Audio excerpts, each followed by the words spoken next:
mener à bien cette tâche. Les conservateurs tentent malgré tout de maintenir leur unité.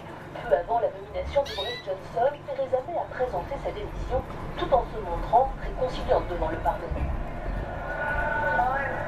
Je suis heureuse de céder la place au nouveau chef du Parti conservateur et Premier ministre, avec lequel j'ai travaillé lorsqu'il était membre de mon gouvernement. Justement, Boris Johnson avait été quitté de son gouvernement en 2018, c'est lui aussi qui a fait chuter Theresa May. Encore dit son dernier mot. Et parmi les conséquences d'un Brexit sans accord, le fameux no deal, il y a la menace pour la pêche française dans la Manche. Un exemple nous vient de Boulogne-sur-Mer, en tonnage, le premier port de pêche de France. Le poisson pris dans cette zone représente un enjeu économique important pour cette région très touchée par le chômage, mais sans accès aux eaux britanniques, c'est toute l'activité des pêcheurs locaux qui est en péril. On voit ça dans le reportage de Yannick Cador et Jean Ville.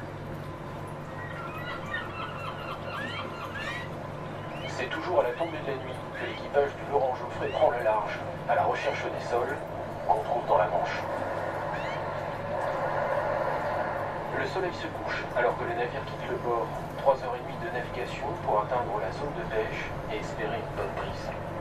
D'habitude, on fait notre saison de sol ici dans les eaux françaises principalement. Et après, vers l'été, on fait des eaux anglaises. Parce que après la sole bouge et après on la suit, on s'éloigne un peu. Donc, on est parti essayer de pêcher dans les eaux anglaises parce que là, dans les eaux françaises, on a essayé depuis plusieurs semaines, il n'y a pas de poisson. Cela fait plus de 15 ans que Laurent Merlin prend la mer. Aujourd'hui, à 40 ans, il est le patron de son navire et emploie 3 matelots. Quand le poisson se fait rare, c'est mauvais pour les affaires, mais depuis des mois, chaque